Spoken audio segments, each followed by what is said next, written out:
Hello, welcome again to my YouTube channel, Analista de la Liga, with me, Terry Gibson, looking at all things Spanish football coming up over the weekend. It's been a busy week, Copa del Rey action, an absolute glorious game between Barcelona and Atletico Madrid. Atletico with the 4-0 advantage from the first leg. I said that Barcelona would at least make it interesting. They certainly did that. It was glory and defeat for Barcelona, but ultimately massive glory for Atletico Madrid. It's been a long time, 2013 I think, since their last appearance in a Copa del Rey final, where they beat Real Madrid at the Bernabeu. That was in the early Diego Simeone days, so it was overdue. They deserved it over the two legs, and it was a fantastic game of football, and a lot of joy to take from Barcelona regarding their performance. Couple of injuries picked up, but we'll talk about that when we come to previewing their game at the weekend. Real Sociedad as well, congratulations to them, going through against Athletic Club. 2-0 in aggregate. Not a lot happened in the second leg, I have to be honest, but again, I think the right team have got through to the final. And funny enough, they play each other this weekend. So Atletico Madrid, Real Sociedad is the Copa del Rey final, and we have a preview this weekend. We'll come to that when we get to their game as well. So we had another La Liga game in midweek as well. Rayo Vallecano defeated Oviedo 3-0. This looks curtains now for Oviedo, I have to be honest. And Rayo Vallecano, although not away from relegation, one of 9 teams still involved in the relegation issues, have eased their woes with their recent performances, starting that win against Atletico Madrid, the draw against Athletic Club, and now another win against a team suffering at the bottom. So Rayo going in the right direction. So that's the news. Other news as well, Alaves didn't part company, but Eduardo Caldet parted company with Alaves this week to take up the job as River Plate manager. Big opportunity for him back in his homeland of Argentina. An offer he couldn't turn down. I think the club agreed with him. So it was all magnanimous in terms of how he left the club. And Quique Sanchez Flores has stepped in. I think it's a really good choice, I have to be honest. I think in terms of looking for a manager that likes to play the system that Alaves play with, pretty much a 4-4-2. He picked that up when he was manager of Watford in English football, and since he's been back in Spain in La Liga, that's been the system that he plays, and it's the system Alaves plays. So I think that's a good choice. So again, we'll be looking ahead to his game at the weekend, but that's pretty much the news this week. We'll go through the injuries and suspensions and the various games when we talk about them, when we come across them. We start on Friday evening with, it's not one of those normal fixtures on a Friday evening, it's Celta Vigo against Real Madrid. So a good one to tune in and watch television on television if you can't be at the game live, of course. And this is a tough game. There's no doubt it's a tough game for Real Madrid. They lost 2-0 at home to Celta earlier in the season. Real Madrid have suffered 2 consecutive defeats in La Liga. Remember briefly they went top of La Liga, and all of a sudden there's a 4-point deficit between them and Barcelona on the back of losing away to Osasuna, and really surprisingly losing at home on Monday evening against Getafe. The misery piles on for Alvaro Arbeloa. They do play Real Madrid as well. They do play Manchester City on Tuesday evening, so that's another thing that he's got to take into consideration regarding team selection for this one, but he's been left no choices. There is so many players missing for Real Madrid at this moment in time. Not too many are coming back. I mean, there are some suspensions that will be back for the Manchester City game. But injured this week, Dani Ceballos, David Alaba, Kylian Mbappe, Jude Bellingham, Rodrigo. Dreadful news to hear about his injury. Picking up an ACL injury in the game against Getafe where he finished the game. He's going to be missing.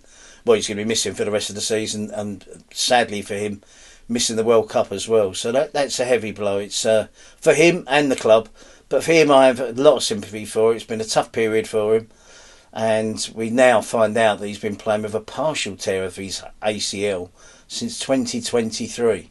So it's no wonder his form has dipped slightly. Eder Militao is another player missing. Camavinga is missing. Also missing through suspension is Alvaro Carreras, Franco Mastantuono and Dean Howson. So team selection, Arbeloa is not going to be able to rotate regarding the Manchester City game coming up in midweek. He's got to play whoever is available, and somehow they've got to find the winning formula again. And that's not going to be easy away from home against Celta. As I say, 2 goals from Villiers Svedberg in the previous game between these two at the Bernabeu was the beginning of the demise of Xabi Alonso, and this is a tough game for Real Madrid. Celta are in good form. They've got their own Europa League game coming up as well midweek. They play Lyon, which heady heights for Celta Vigo. Claudio Geraldo's done such a good job, but they're now looking at a busy fixture period where they've got Real Madrid, they've got Lyon twice in the space of a week or so. So this is a tough game for Celta, and it's always a big game when Real Madrid go to places like Celta Vigo, particularly on a night match. The crowd are up for it. The atmosphere at the Balaídos is going to be sensational. It's in terms of a prediction, I'm going to go for a draw. I think Celta get something from this game. I normally would say in this instance, if Real Madrid had their players fit, do you know what? This would be a tough game. They're tough opponents. It's a good matchup. Away from home at Celta isn't easy, but I think Real Madrid win. But in this case, with so many players missing, lack of options from the bench, it's going to be a tough one. So I see Celta getting a draw from this game. And then we start on Saturday. We go to Osasuna against Mallorca. It's the first game of the day. Osasuna are they're okay. 10th, 33 points. They were in that relegation issue with pretty much most of the division, to be honest, but they've crept their way out of that. They face a Mallorca team. They're in the relegation zone. They're third from bottom. They've got 24 points. They didn't create a good first impression last week for Martin Di Michelis, who was watching from the stand, who was the new manager of Mallorca after they sacked Jaroba Arrasate. And if the players were looking to create a good first impression, they didn't. So this is a tough game for Mallorca. I'm going to go for emphatic home victory for Osasuna. I think Osasuna are a good team. They, as I see recently, they beat Real Madrid at home. Last week they suffered with a 1-0 defeat away from to Valencia, where it was a penalty that was the winning goal. I think Osasuna have too much for Mallorca in this one. Murici, remarkably, has 16 goals. He's up against Budimir, who's got a similar amount of goals, not many short of Murici. So who's going to be the definitive striker in this game? As I say, I'm going to go for an Osasuna victory. I think they're a decent team. Levante are 5 points from safety, but they're showing good form. Fantastic win last week against Alaves, 2-0. Late goals from Carlos Espí, who's a really good player, 20-year-old young centre forward. They're playing Girona on Saturday. So, again, it's a relegation issue. So we're looking at Mallorca in the relegation battle. This one is a 6-pointer. It's a series of games for Levante where they can win, or they believe they're winnable games. And this one against Girona is exactly that. So Girona lost against Celta last week at home. They played well, could have gone either way, but Celta just got the 3 points. Girona, you keep thinking they're going to be safe, they're on a good little run, then they lose a game, they fall back into bad habits. They're on 30 points, they're 6 above relegation, so they've still got issues. And as I say, Levante 5 from safety at home. The atmosphere last week was fantastic. They believe now, there's a little sign now that the Levante and their fans believe they can get safety and stay in the division. I'm actually going to go for a home win again for Levante. As I say, I think Carlos Espí has come off the bench last week. I expect him to start. So I think Girona need to improve. They need to liven up. Azzedine Ounahi is a really good player. Come off the bench last week. I expect him to start. Girona have better players. There's no doubt about that. But they're inconsistent, and I think Levante got the bit between the teeth now. So I'm going to go for a home victory. Then we have the Copa del Rey final preview. Atletico Madrid against Real Sociedad. I have no idea how this game's going to go. Atletico have got a midweek game against Spurs as well on Tuesday evening. They play Spurs at home. I expect there to be, after the game, it took so much out of the players in the Copa del Rey semi-final against Barcelona. Loads of changes from Atletico Madrid. Real Sociedad won their semi-final. They go through to the final.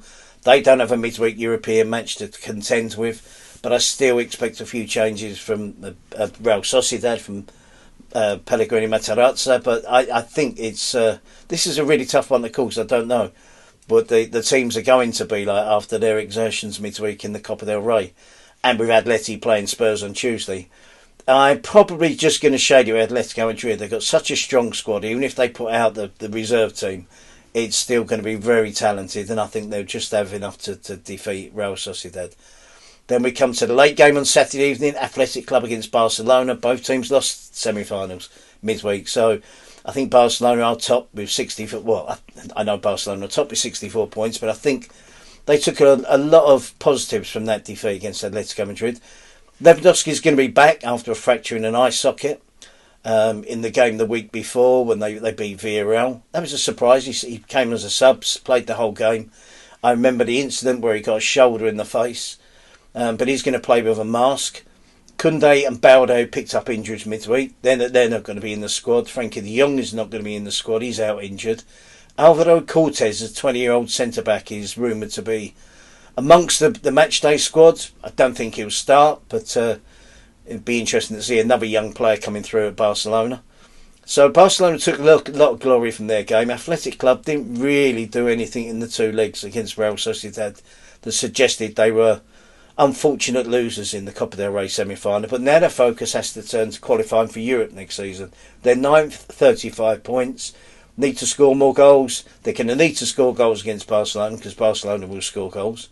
And that's the race now, is for Europe, for Athletic Club. Nico Williams, they want to try and get him fit and try and get him back firing on all cylinders. Tough game for Athletic Club, of course. Tough game for Barcelona, of course. But I'm going to go for Barcelona to win this one. Something like 2-1. It'd be a tight game. Competitive match. Barcelona just to shade it. Then on Sunday we go to start with Villarreal against Elche. Villarreal disappointed last week in the game against Barcelona. I have to say, really disappointed. They've failed against the teams above them in La Liga, but they've beaten all the rest. So it's hard. I'm compromised on whether to be critical of Villarreal because they don't beat the teams above them, but also you have to give them credit for beating everyone below them. That's what they've done most of the season. You know, I think Getafe is probably the only defeat they've had this season where you're thinking they should be losing to them. They've lost to Betis, but Betis are 5th. They've lost to Real Madrid twice. They've lost to Barcelona twice. They've lost to Atletico Madrid as well. So it's I don't know what to think about Villarreal, and they flopped miserably in the Champions League. So credit to their consistency in beating teams they should beat. Should they beat Elche? Yes. Do I think they beat Elche? Yes. Elche are playing well. The worrying thing for Elche, they haven't won a game since Christmas, so no wins this year, is they're playing well. In every game you look at them and think they could have won that. They could have won that. 2-2 draw last week against Espanyol didn't do them any favours. So they're flirting with relegation. Their first half of the season was superb. Second half of the season is miserable, and they're firmly in the relegation battle. A couple of points above Mallorca, who are third from bottom. I don't see them getting anything in this game. I see it be a really good game of football to watch. Both teams play lovely style of football, but I'm going to go for a Villarreal win. Getafe then face Betis. I'm working on the Athletic Club against Barcelona game on Saturday night for the English-speaking world feed out in Madrid for La Liga, and I'm doing Getafe against Betis on Sunday afternoon as well. Getafe have turned their season around due to a fantastic transfer window. Zaid Romero, Seb Boselli came in, 2 centre-backs. They're playing every game. They look rock solid.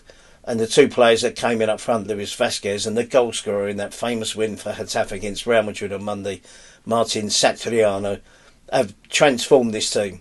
And it was kind of nice to see Bordalas get a lot of credit for the win against Real Madrid, for the way they played, for the result, the way the season's turned around for Getafe, and they're going to be safe now. I mean, 32 points, they're 8 points clear of the relegation issues, and they're flying.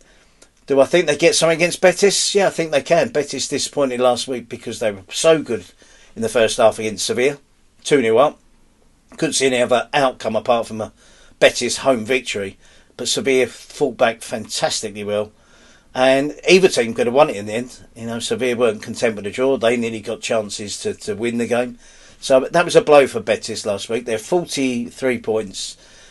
I thought they were challenging for top 4, but with that defeat last week, it's kind of tailed away from them. Now the challenge is to maybe finish in 5th. Maybe, hopefully, that might be another spot for La Liga in the Champions League next year. So that I'm going to go for, this is the trickiest one, I think, Getafe against Betis. I'm going to go for a draw. I think Betis can get something. They'll be boosted by the fact that they need to do well. They need to recover that second half disappointing performance last week against Sevilla. They do have a game in midweek as well against Panathinaikos in the Europa League away from home. 1 or 2 changes made by Pellegrini, but I think they've still got enough to get a draw at Getafe. Sevilla against Rayo, two teams flirting with relegation now. They've eased their issues in recent weeks. Sevilla on a good little unbeaten run. They're hard to beat. They're pragmatic. They got the fantastic draw last week against Betis. Rayo have had a really, really good week. And they backed it up by winning in midweek against Oviedo 3-0, which has taken them to 30 points. That jumped them 4 places in the league up to 12. But it's still only 6 points above relegation. Now, if Mallorca get a win this week and Rayo don't, and teams like Girona don't, and Sevilla don't, who think they're safe at the moment, then that gap changes quickly. So this is definitely a 6 points. The winner of this, if someone wins, it does them the world of good. It gets them right away from trouble. Both teams are playing well. Tough. This is really an interesting one to predict. Sevilla normally at home should be, formidable hosts, but they're not. I'm going to go for a draw. I think Rayo gets something from this game, and Sevilla are actually finding it tougher to play at home than they are away this season. Then it takes us up to the Valencia game on Sunday evening. Valencia against Alaves, another 6-pointer. Valencia 29 points, Alaves 27. So it's a really important game for both of these teams. Valencia got the win last time out with the penalty in the 1-0 win against Osasuna. Home advantage again. Alaves are not great away from home. And as I say, new manager in Quique Sanchez Flores. I'm just going to shade it for Valencia. But again, I'm reluctant to call too many draws. I don't like to sit on the fence. But I'm going to go for a narrow home victory for Valencia, which would take them to 32 points, ease their relegation issues. And for Alaves, that might be a disappointing blow because they're in the thick of the action regarding teams getting relegated. And then it takes us to Monday night, Espanyol against Oviedo. Espanyol haven't won since Christmas, very similar to Elche. It was interesting, they played each other last week. You just thought, who's going to win? Who's going to win this game? And neither did. It was a draw. But they were good, Espanyol. In fairness, though, I thought Elche should have won it. Espanyol had two really good goals. And this is the ideal game for them to overcome opponents that probably are now crestfallen. They're finding it hard to believe that they can get safety. They're a long way adrift now. They're 9 from safety. We're running out of games. This is the perfect moment for Espanyol to break that streak of games without winning. So Espanyol win for me there. So that wraps up the preview for this weekend. Hope you enjoyed them. Hope you enjoyed the weekend's action in La Liga. And I'm looking forward to not watching a Spurs game this weekend, and they're not playing. And worrying about them playing Atletico Madrid on Tuesday night in the Champions League, although there are bigger things to worry about if you're a Spurs fan, ex-Spurs player. So bear with me. Wish me luck. Have a great weekend of La Liga action. See you soon.